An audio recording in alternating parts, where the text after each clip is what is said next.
নমস্কার, আমি জ্যোতিষী শ্রী গৌর ভট্টাচার্য। হ্যাঁ, থাম্বনেলে ঠিকই পড়েছেন যে ধনুরাশির জাতক বা জাতিকাদের জন্য এই জুন মাসে এই 4টে ঘটনা ঘটবেই ঘটবে। কী এমন ঘটনা জানতে হলে ভিডিও শেষ পর্যন্ত মনোযোগ সহকারে শুনতে হবে। আর আপনি কোথা থেকে ভিডিওটা শুনছেন বা দেখছেন অবশ্যই কমেন্ট বক্সে লিখে দিয়ে যান। আর আমি জ্যোতিষী শ্রী গৌর ভট্টাচার্য, আমার চেম্বার হলো সারা ভারতবর্ষে একটাই চেম্বার। প্রত্যেক দিন আমি একই জায়গায় বসি। আমি এটাই বিশ্বাস করি যে সঠিক বিচার বা সঠিক প্রতিকার করতে পারলে 10টা 20টা চেম্বার করার কোনো প্রয়োজন নেই। অন্যান্যদের মতো বিভিন্ন পাড়ায় পাড়ায় চেম্বার, বিভিন্ন হোটেলে চেম্বার, বিভিন্ন শহরে চেম্বার আমার নেই। প্রতিদিন আমি একই জায়গায় বসি, প্রতাপবাগান, 6 নম্বর সরণি, বাঁকুড়া। যারা সত্যিকারের জ্যোতিষ বিচার করাতে চাইছেন বা সত্যিকারের যারা নিজের ভাগ্য সম্বন্ধে জানতে চাইছেন, যারা সত্যিকারের জীবনে সত্যি পরিবর্তন আনতে চান, তাদেরকে কিন্তু বলবো অবশ্যই জন্মছকটাকে একবার চুলচেরা বিচার বিশ্লেষণ করার প্রয়োজন আছে। জন্মছক অনলাইনে যারা অনেক দূরে থাকেন, যারা অনলাইন দেখাতে চাইছেন, তাদের জন্য কি হবে, তারা অনলাইনে আমাকে হোয়াটসঅ্যাপ করে পাঠিয়ে দিন আপনার নাম, জন্ম তারিখ, জন্ম সময়, জন্মস্থান। এই তথ্যগুলো পাঠিয়ে দেওয়ার পরে আপনার সম্বন্ধে আমি পুরো ডিটেলসের ডেপথ আলোচনা করব। সমস্ত কিছু বিষয়গুলো ওভার ফোনে আলোচনা করব। আর যদি জন্ম তারিখ বা জন্ম সময় কোনোভাবে আপনার জানা না থাকে, দুটো হাতের ছবি তুলে পাঠান, হস্তরেখার উপর প্রেডিকশন করে আপনাকে ডিটেলসে বলতে পারবো। জ্যোতিষ মানেই কোনো 1 মিনিটের জাদু বা 1 মিনিটের ম্যাজিক কিছু নয়। যারা অনলাইন পাঠাচ্ছেন তারা অপেক্ষা করতে হবে, একটু সময় দিতে হবে। নিশ্চয়ই আপনাকে চুলচারা বিষয় বিশ্লেষণ করে বলবো। আর আমার কাছে জ্যোতিষ দেখাতে হলে একটা কথা মাথায় রাখতেই হবে যে নিজের প্রবলেম বা নিজের সমস্যার কথাগুলো নিজে থেকে বলবেন না, বলবো আমি, পথ দেখাবো আমি। প্রত্যেকটা ভিডিও দেখবেন বলি, কারণ আপনি জন্ম তারিখ, জন্ম সময় দিয়েছেন, ব্যাস এনাফ।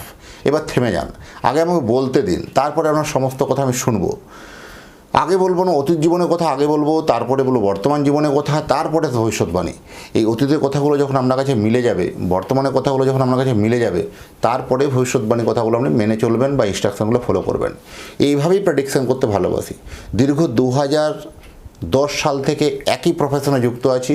আমার সম্বন্ধে আরও জানতে হলে গুগলে গিয়ে সার্চ করে লিখুন অ্যাস্ট্রোলজার গৌর ভট্টাচার্য, সেখানে আমার সম্বন্ধে সব তথ্য জানতে পারবেন। যাই হোক, ধনুরাশির সাপেক্ষে কয়েকটা কথা বলি। দেখুন, 4টে গ্রহ স্থান পরিবর্তন করলো। এই 4টে গ্রহ স্থান পরিবর্তন করার জন্য আপনার জীবনে কিন্তু একটা ইম্প্যাক্ট কিন্তু পড়বে।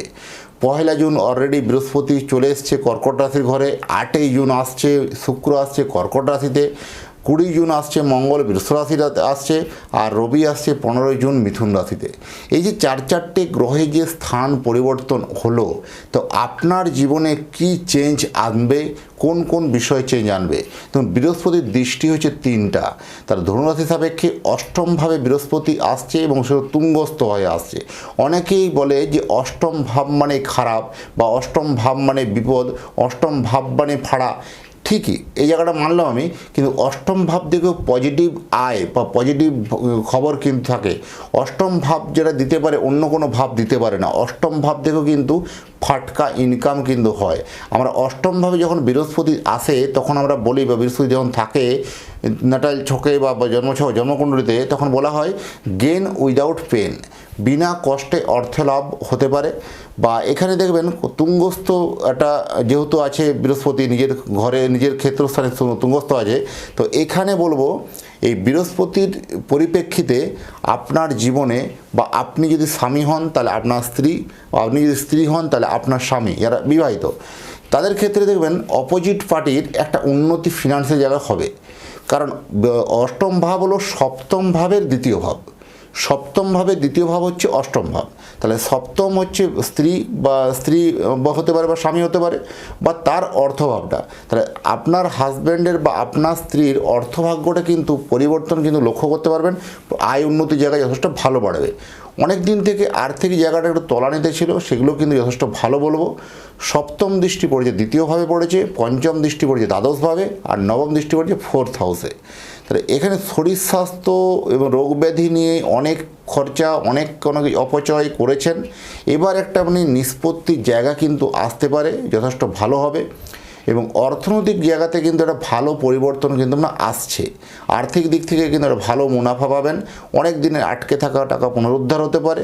আপনার অনেক দিনের কোনো টাকা হয়তো কোনো কোথাও ফিক্সড বা কোনো রকম এককালীন জমা কোথাও করে রেখেছিলেন, সেখানে ম্যাচুরিটি হতে পারে। সেই ম্যাচুরিটি টাকা এসে একটা আপনার লাইফস্টাইল পরিবর্তন করতে পারে, বা কোথাও আবার সেটা রিইনভেস্টমেন্টের জায়গা তৈরি হতে পারে। তো রিইনভেস্টমেন্ট করার আগে বলবো, কোনো আপনি অভিজ্ঞ যারা ফিনান্সিয়ালি অ্যাডভাইজার আছেন তাদের পরামর্শ করে আপনার সেই সব টাকাগুলো ইনভেস্টমেন্ট করুন। কোথাও কোনো ভুল ইনভেস্টমেন্ট বা ভুল তথ্যে ইনভেস্টমেন্ট হয়ে যাওয়া, সেটা কিন্তু প্রবণতা আপনার আর্থিক ঝুঁকি সাপেক্ষটা হতে পারে। সচেতন থাকা জরুরি আছে।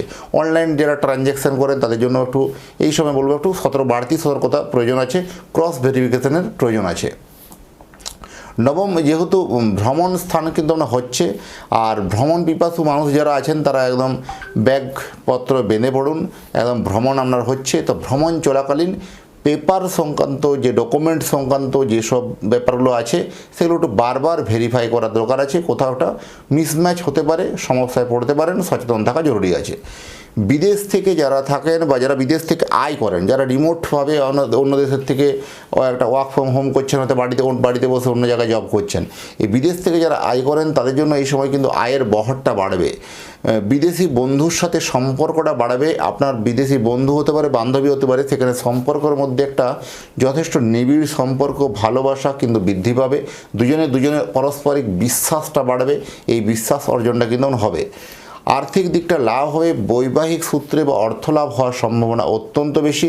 যারা ক্রিয়েটিভ মনের মানসিকতা, ক্রিয়েটিভমূলক মানুষ, তাদের জন্য ভালো। আইটি সেক্টর ভালো, ডিজিটাল গ্রাফিক্স বা সেলসের ডিপার্টমেন্টে যারা আছেন, বা ফিনান্স ডিপার্টমেন্ট, ট্রাভেল ডিপার্টমেন্ট, যারা ট্রান্সপোর্ট আছেন, ওষুধের ব্যবসা করেন, হোটেল রেস্টুরেন্ট করেন, এক্সপোর্ট ইম্পোর্ট করেন, জমি বাড়ি কেনাবেচা করেন, বা প্রমোটিং যারা করেন, যারা কন্ট্রাক্টরি করেন, তাদের জন্য এই সময় কিন্তু অত্যন্ত একটা ভালো খবর আসবে।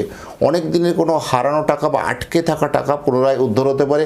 অনেক দিন থেকে হয়তো আপনি কাজটা করেছেন, পেমেন্টটা পাননি, বহুদিন থেকে ডিলে হয়ে গেছিল, এবার কিন্তু পার্ট পেমেন্ট হলো, কিন্তু পেমেন্টটা আপনার আসবে।